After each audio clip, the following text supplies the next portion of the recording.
Satang Prasanga.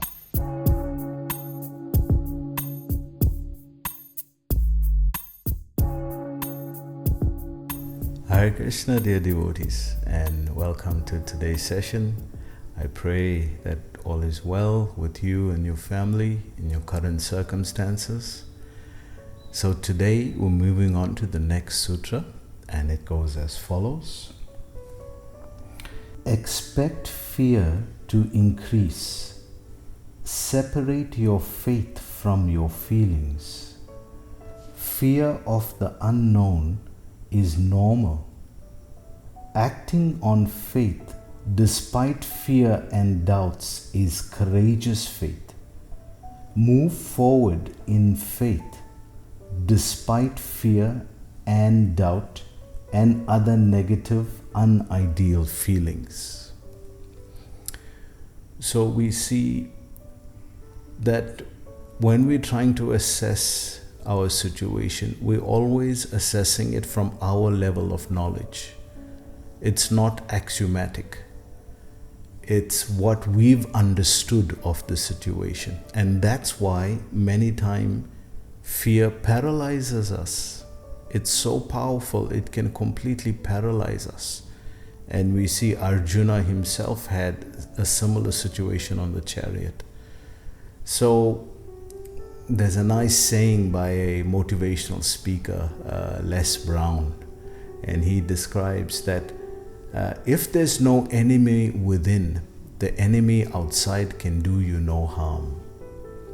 So what is the enemy inside that is magnifying this fear to paralyze us to this degree that we can't make sense of a situation, that we're getting so connected and emotionally worked by the situation?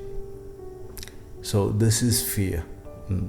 Although it must be said in Vaishnava circles, everything can be used in Krishna's service. So even fear, yukta vairagya uchyate. So everything. So how is fear used?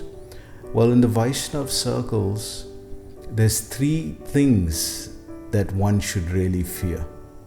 One, forgetting Krishna. Always remembering Krishna, never forget him. So forgetting Krishna. Two, Vaishnav aparad. One should be fearful of that. And three, Mayavad philosophy. Mayavadi shunilo hoi sarvanash. So we read here today, expect fear to increase. When we are expecting something and we already foresee its worst effect on us, then when it comes our way, we'll see it wasn't as bad as my mind had projected it to be. Because how many times in life, what you thought it would be and how it would end up, it never worked that way. It's the mind that magnifies the molehill into a mountain. Separate your faith from your feelings. Separate your faith from your feelings. In the Bhagavatam, there's this beautiful story of this little boy, Prahlad. And his father has conquered Hiranyakashipu, the great demoniac king. He has conquered every direction, every kind of person, every kind of entity. The whole universe was trembling in fear from this person. And yet this little boy, and yet this person was fearful of his own son, this little boy. Why? Because he would ask him, Prahlad, what is that power within you that makes you so fearless of me? And Prahlad replied, that same power is within you also, Father. So even fear can conquer such a great demon if his uncontrolled mind gets the better of him. But for the devotee, in Vaishnava circles, it's described as Abhay Charana Ravindayo. This is the name of Srila Prabhupada that he was given as a little child. So he's fearless at the lotus feet of the Lord. But for one who doesn't have the Lord, completely fearful, even of a little child. We see here, fear of the unknown is normal. You know, the mind plays a very bad trick on us. We may have had a bad event happening right now, but what the mind does is it compounds all the bad events of the past, everything that has happened in the past, and it plays it all at one time right now. And therefore it overwhelms us with negativity and insecurities, inabilities, makes us feel so weak.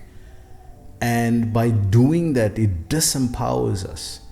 And then we start to believe the story, the narrative that society tells us. You're no good, you're not as good as you think you are, you're not as good looking as you are, you're not as intelligent as you are. You know, it starts to build, and you start to believe that narrative, that it must be true. So why is that? Because we thrive in certainty. When there's uncertainty, we become very uncomfortable. It's out of our comfort zone. But we know in sports psychology, they say in order to actually thrive, you got to get used to uncertainty. Because it's in the realm of uncertainty where there's potential, there's possibilities of changing. Where there's certainty, there's no possibility of changing anything. It's certain. So how do you improve yourself?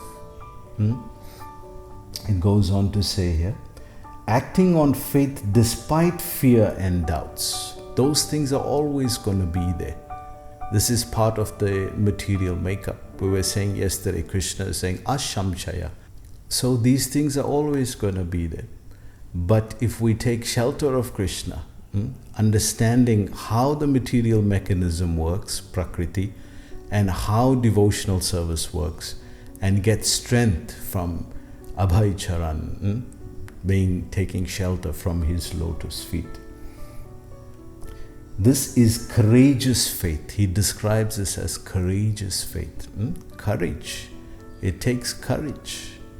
And Krishna admires that. Move forward in faith despite fear and doubt and other negative, unideal feelings. So we have to learn to move away a bit. By the nature of the mind, we get pulled into it because it's emotionally stimulated. So first step when you're having a difficult situation, first technique, separate yourself from the body. How do you do that? Philosophize. I'm not this body, I'm spirit soul. And you can see, you can observe the body, you can observe that you are observing the body. Second step, move away from the mind. You can see in the screen of the mind how all these events are being played out. Move back from that. So once you've separated from the body and the mind, you are at the level of the soul now, the observer. So by situating yourself in that situation, one can make proper decisions, and by consulting devotees. Yadati patriginati ghuyamakyati pritchati bunche pujayate cheva satvidi priti lakshana. By exchanging, loving exchanges, confiding in devotees and revealing one's mind. So we see in the Mahabharata, there's this beautiful story of this princess Draupadi, who showed the epitome of surrender. But at first she tried everything. She tried to use logic, she tried to use tactic, she tried to use dharma, she tried to use that she's a woman and she's so-called weak and she needs protection. She used all the techniques that she could muster. And moving aside, putting her fear aside, confronting the Kurus, leaders. And eventually when none of that worked, then she just surrendered onto Krishna. And when she did so, she did so full-heartedly. Hey Govinda, please help. So this is a beautiful analysis of one who's transcended fear, transcended the feelings and the agitations of the mind when difficult events are prevalent. So I hope you enjoyed today's session. Please join us again tomorrow. Hare Krishna.